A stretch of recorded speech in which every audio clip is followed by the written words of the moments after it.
let's get to the reason why we're here tonight. Ash, I'm really excited to have Ash back again. He is the author of Running Lean, which I'm sure a lot of you are familiar with. And we're here tonight because the third edition recently came out. He's going to be sharing advice on the innovator's gift, love the problem to build better products. He and I share a love for the problem space over the solution space. He is the CEO of LeanStack, was formerly CEO of WiredReach, one of the early lean startup kind of thought leaders out there. I'm sure most of you have used a lean canvas more than once in your career, so he created that.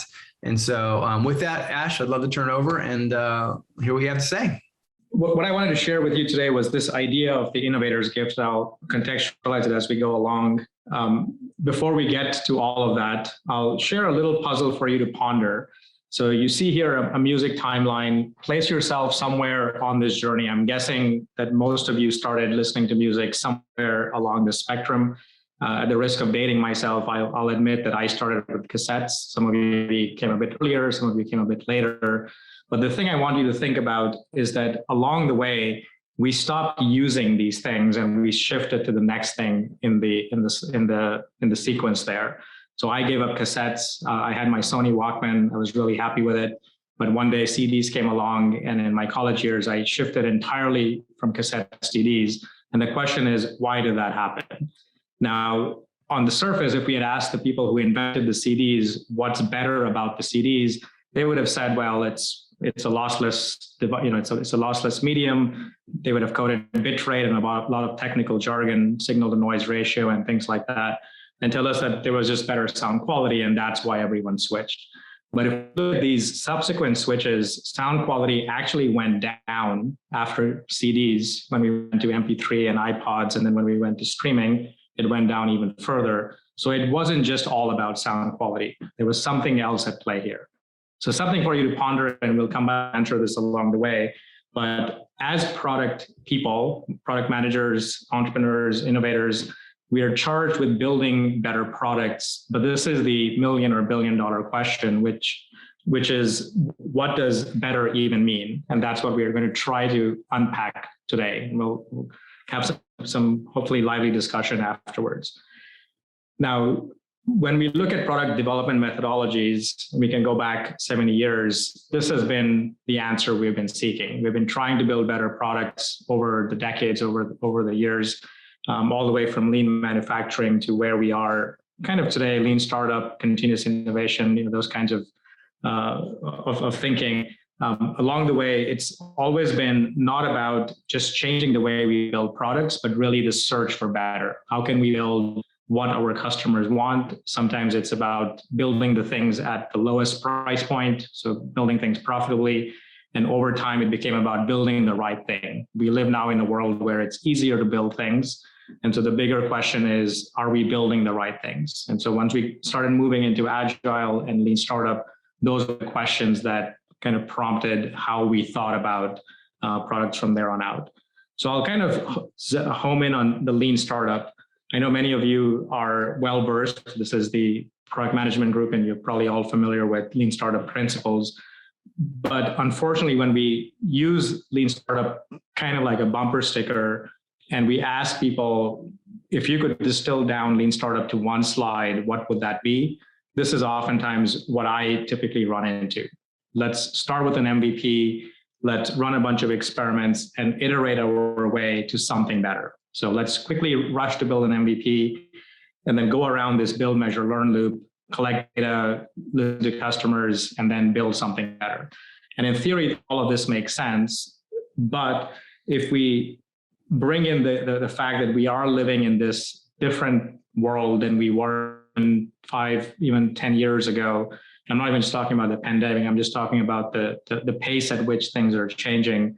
There are more products being built today than ever before. We all have near equal access to information, to tools, and so we can all spin off a startup in our spare time.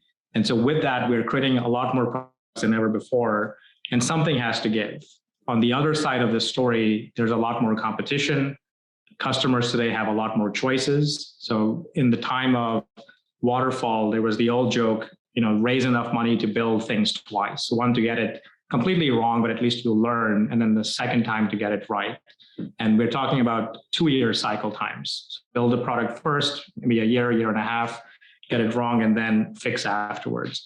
Today, we don't have that luxury. So we have to try to get it as right as possible from the get-go, and then continuously innovate or iterate to make sure that we are a step ahead. So speed of learning today is that new unfair advantage.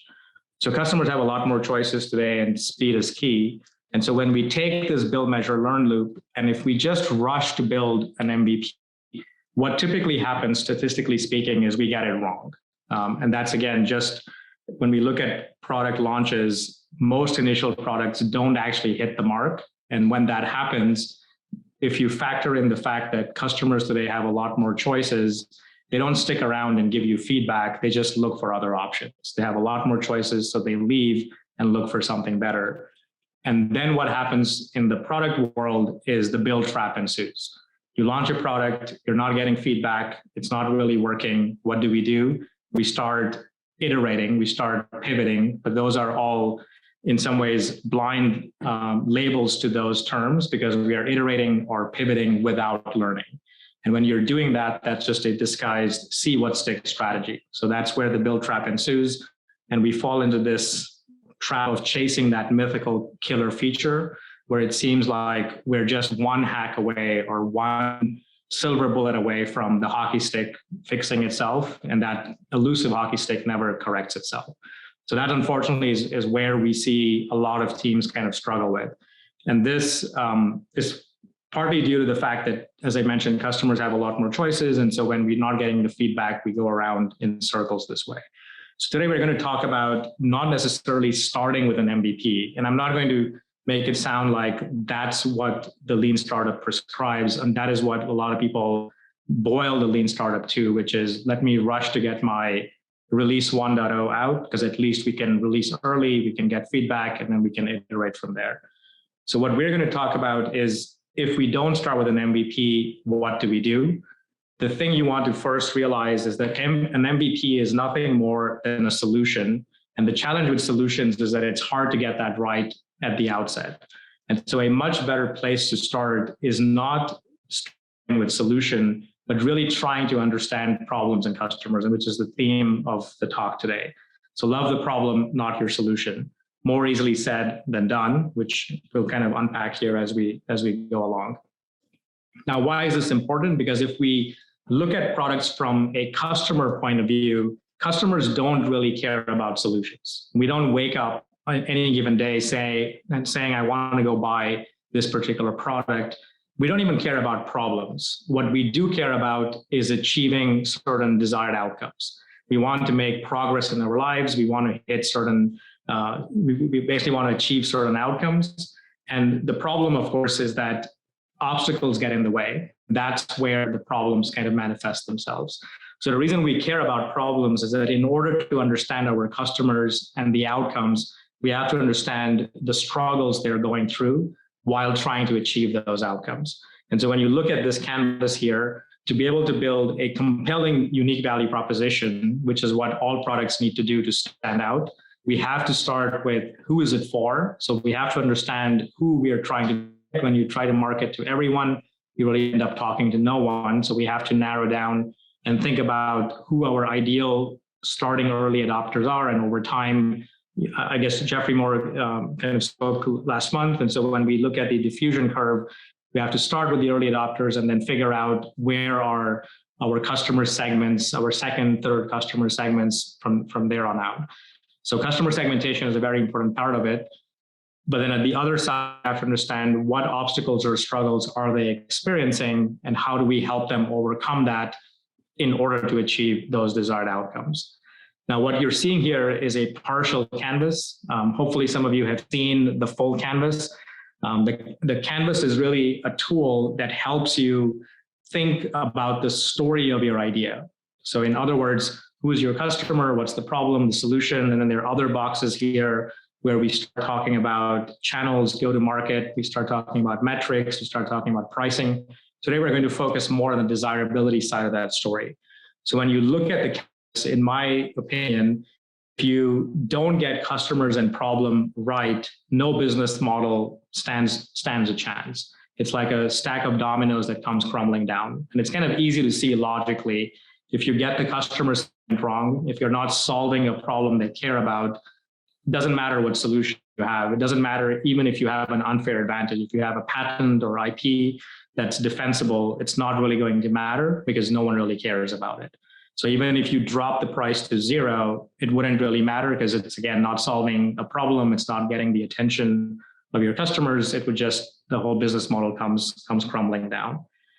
So logically, it makes a lot of sense to start with customers and problems before anything else. But this, again, as I mentioned a few minutes ago, is more easily said than done. And the biggest challenge for starting with problems is something that I labeled innovators bias. We all have it as humans, but as entrepreneurs, as innovators, we have it to an extreme level. And what the innovators bias is essentially something that looks like this. When we look at our ideas, we prematurely see it from the lens of our solution. Even if you start with problem, it's just a natural tendency of ours to want to quickly imagine a possible solution to that problem. And then we start spending unconsciously every waking moment obsessing about how do we bring the solution to life. And that, as you can imagine, begins to bias or distill or kind of water down a lot of the other assumptions we might have on that canvas. I sometimes call this the hammer problem. Once you have decided you're going to build a hammer, everything starts looking like a nail. So we start pretending or inventing or faking problems just to justify the things that we already know or want to build. And hopefully some of you can relate with that. You've probably seen this in the companies or with the teams you work with. It's very easy to kind of get enamored with the solution, and we start not even talking to customers, or when we do talk to customers, we put the safety gloves on, and we are really looking for validation for things that are in alignment with our worldview versus really trying to challenge them. So that's one of the pitfalls that we fall in with this idea of problems before solutions. The other one, which is if we just went to our customers and even had a conversation about problems, many times, not always, but many times, customers too have this bias. And so if any of you have ever looked at your backlogs kind of more closely, you would probably notice that there's a lot of feature ideas in there, and many of them are solutions disguised as problems. Your customers ask for features which are not really problem statements. They're really things they want you to build for them. And many times when you build those things for them, they don't even use them because it doesn't quite solve the root cause of the problem they're really after. And so that's another kind of symptom to the cause of not uncovering the root cause, but really chasing down those surface problems. So that's another thing to kind of just be aware of. It happens a lot. Last piece that kind of makes this pretty challenging is when we try to go and have conversation with our customers, unless they know you, like you, and trust you, it's hard to have a conversation, an honest conversation about problems, because it makes your customers feel defensive, they get vulnerable, they're kind of reserved, don't really show all their cards. And so you get a lot of surface problems, and that's where you start getting these features disguised as problems. You get a lot of polite lies, which kind of happens rather subtly and unconsciously. And so it's, again, something to be aware of. And that's why love the problem, not your solution, while it makes for a great bumper sticker, is a very hard thing to really put into practice.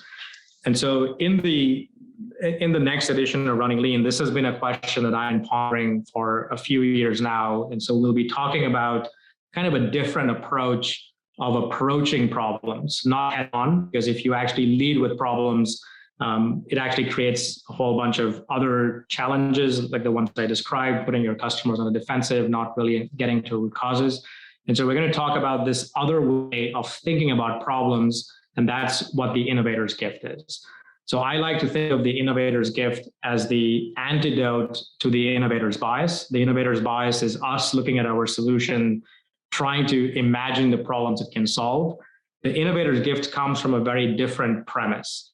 The premise is very simple, which is when we are looking for problems worth solving, we don't need to be innovative with problems. We need to be innovative with solutions. So in other words, when you're trying to build something innovative, if you actually build a problem that nobody understands, if it's so innovative of a problem, it's going to fall flat. The best way to find problems worth solving is by trying to study what is there currently and what are people struggling with. So new problems come from old solutions. Maybe sounds very simple, maybe too simple to some of you, but let's try to apply this to the timeline example. So when we look at a story like this one, I described a short story where I had my Sony Walkman and I was pretty happy, but in my college years, I shifted to CDs. So why did that happen? It wasn't because of better sound quality. Back then, I could care less. It was for some other reason. And there'll be a different reason for some of you, but it ends up being not about something new that you can do or a new problem you can solve, but rather going back to something that's already there. What's broken with the existing alternative is the key question to be asking. And if you were at a party trying to get a song played and you had a cassette tape, well, good luck, because the cassette is an analog medium. To be able to find the right song to play, it would take a few minutes of rewinding and forwarding. But if you had CD, one of the things the CD promised was instant gratification or instant access. You could push a button, and hopefully some of you on the call can relate to that story, and you've actually been through this. And we'll have some future stories as well to see why we switched to these other things. So hopefully where I'll catch some of you.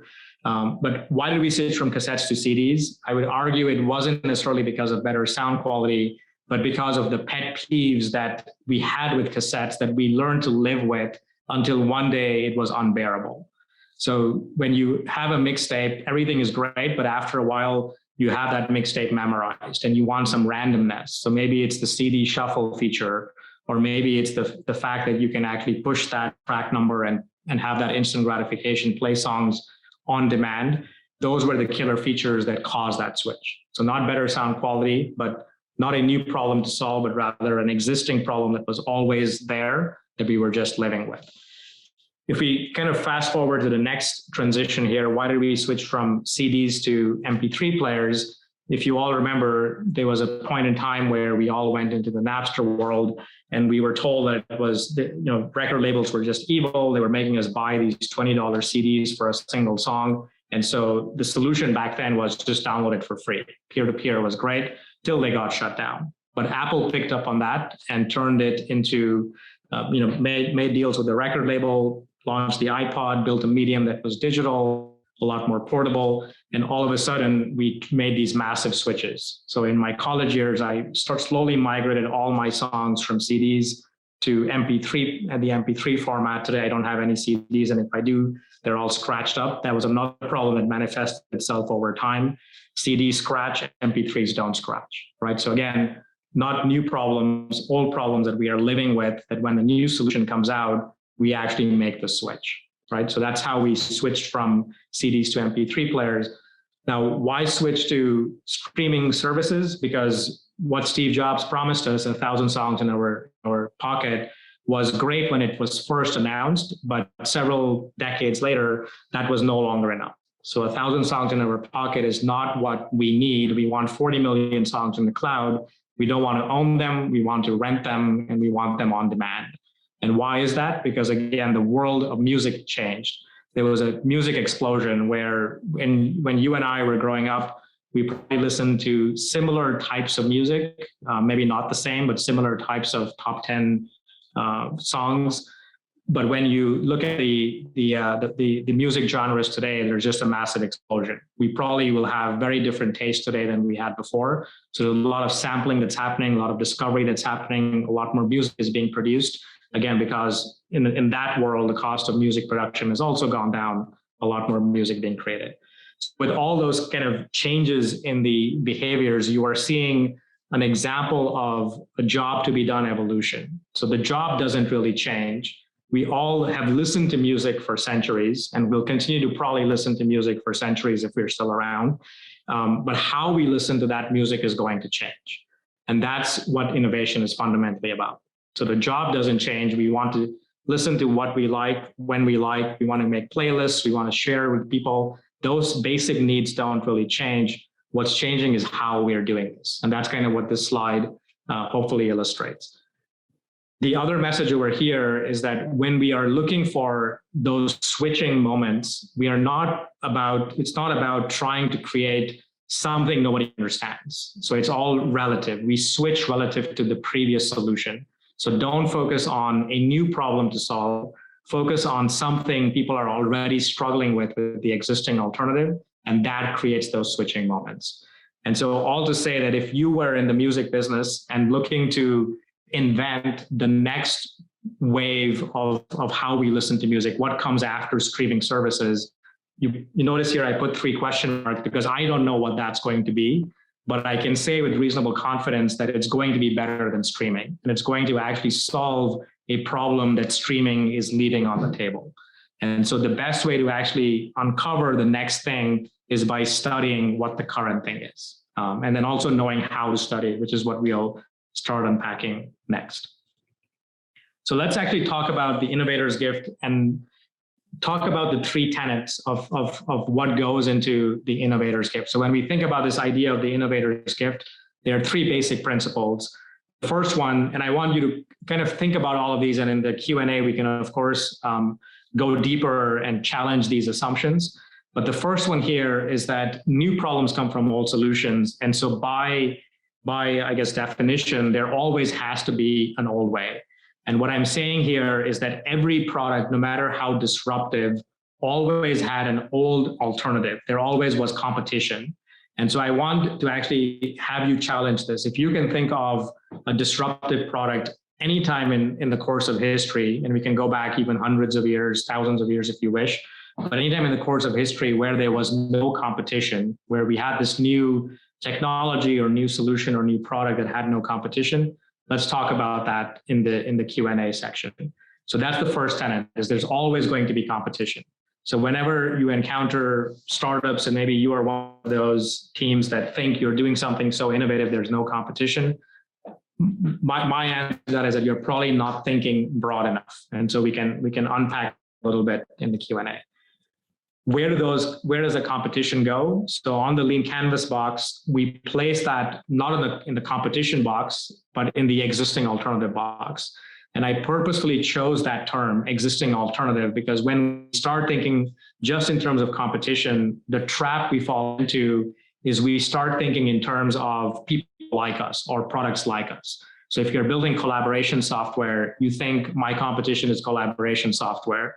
Well, if nobody is using the collaboration software, but instead using email, that is actually your true competition. I've seen more startups get killed by email and free spreadsheets like Google spreadsheets or Excel spreadsheets than analytics products or email or collaboration software. And so the true competition is not, again, who we think they are, but rather what the existing alternatives are. And so that's a little bit of why this box is labeled existing alternative. It's really a question of what are people doing today to get this job done or to get this problem solved. When we are studying our customers, that's what we are really looking for. So when we start to build something innovative, step number 1 is trying to understand what you're seeing over here is a bit of a customer journey. So there's a customer at the bottom of the hill. They're trying to achieve some desired outcome. Maybe they're trying to go to a workshop. Maybe they're trying to learn something. Maybe they're trying to go to the grocery store and get food for the week. That's a desired outcome. They're trying to achieve this, and they're picking certain popular solutions. And so what we need to do as innovators is step number 1 is try to understand, what does that current reality look like? What are people currently doing? And you'll notice I have highlighted an obstacles or a problem area there because there's always going to be problems. There is no such thing as a perfect solution. Every product out there is going to spit out problems. The question is it big enough to switch? And that's what we are always kind of looking for. So that's kind of what the first part of this discovery process is. Let's understand what the customer is doing and where are they struggling. The second tenet over here is innovation is fundamentally about causing a switch from an old way to a new way. So once we can understand what the old way is, once we understand the problems with the old way, we can then start to imagine a possible solution that can displace that. So think of the cassette CD example. So the cassettes were there, that was the popular solution. when CDs come along, and maybe there was some tech that was invented in an R&D lab somewhere, the innovators in that room are asking themselves, how do we market this? How do we take this to market? How do we cause a switch? How do we get people to stop listening to cassettes, to fire the cassette tape and massively switch to the CD? That is that million or billion dollar question. And the way you do this is not by ignoring the popular solution, but by bringing that front and center and asking what's broken with it, which is the third tenet. The best way to cause the switch is not by pretending the competition doesn't exist, but rather bringing that elephant out in the room and diffusing it. So basically talking about why CDs are better than cassettes, not in a meaningless way like sound quality, which nobody understands, but talking about it in use cases. So when you're in a party trying to play the song and you need instant access, a CD is a much better solution for that. Or when you're bored with your mixtape and you're trying to shuffle, the CD is a much better solution for that. So thinking of those kinds of use cases are what are going to cause the early adopters to switch, and then eventually the dominoes start to fall thereafter. So these are the three tenets. And again, I'd like you to challenge these in the Q&A, but let's just quickly recap. So new problems come from old solutions, always an old way. So that's the first one. So think of anything super disruptive that had no competition. We'd love to discuss that. Innovation is fundamentally about causing a switch from that old way to a new way. And then the best way to cause that switch is by breaking that old way. And so to kind of summarize, when we think of the innovator's bias, on the left-hand side, what we are typically doing is looking at our solution from our lens and asking, what problems can I solve? And this is the invention challenge. We have built something new. We don't know who it's for. We don't know the applications. And so we start brainstorming a bunch of possible places. And again, nothing wrong with that approach, but it is almost like starting with a key and then looking for a door. It's not a very optimal way of finding doors that are going to take you places. The other approach here is starting in that same place. You may have an invention, but instead of asking what problems can we solve in isolation, we begin to study what is that bigger job that people are trying to do? What is the thing they're trying to achieve? And where are they struggling? And use that in your marketing, use that in your positioning. And if you can communicate better that way relative to something people already know, it's going to be a lot more compelling. So that's kind of the message there. Before we go into questions, I want to cover just one last section here. This won't take very long, but this idea of switching and this idea of the bigger context. When we start thinking about causing switch, people often ask how big of a change is required. Do I have to be incrementally better, significantly better, 3 times better, 10 times better? How do we really measure that? And it is important to think about being significantly better. And the reason that is that the incumbent always wins. Think about a service that you have lived with, whether it's your cable service or your internet service or your phone service. If a new startup came in and just promised you 10% things, probably most of you would not switch for that, because that is a small enough value proposition. The risk of going to something new that's been untested is just much greater. And so you don't go forward with it. They have to provide something significantly better to make that happen. And so this is where we'll talk a little bit about how you uncover what significant better means, and how do we think not in terms of just functionally better, but rather emotionally better. So when we look at any product, it lives in these two worlds. There is the product world, which is where we find features and benefits. And that's something where we kind of label things like needs, and needs are important. But what's even more important and even irrational is the wants that people have, the outcomes that people have. If you can position your product around the emotional wants that people have, which by the way, Apple does very well, you can bypass a lot of the functional comparisons that people make and charge premium for your products and do all kinds of things which are rather irrational from a logical perspective. To kind of illustrate this concept, I'll share this little story and then we'll go to questions. So let me just take a quick look here.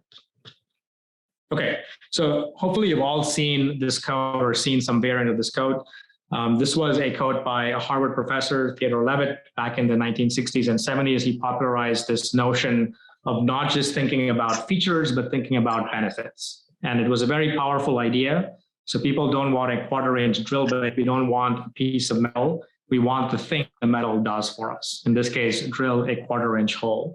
Now, the danger here, while this was a very powerful code, it still promises a functional outcome. And the danger here is that we start asking a question like this one. So if you're a drill bit manufacturer, you might start asking, how do we build better 1/4-inch holes? And sure enough, you can go and study this, and you find that when people are trying to drill holes in their walls, some of these drill bits are breaking. Maybe that's the top problem you encounter. And so your solution is, well, I'll just go build a stronger drill bit. We'll lace it with titanium, put some cobalt in there. We've got a stronger drill bit, and it's 40% stronger. Maybe we have a few more sales. This is great from a sustaining innovation perspective in terms of improving a product, but it doesn't prevent from being displaced by some competitor who comes in and changes the game entirely. So it's not a massive switch story.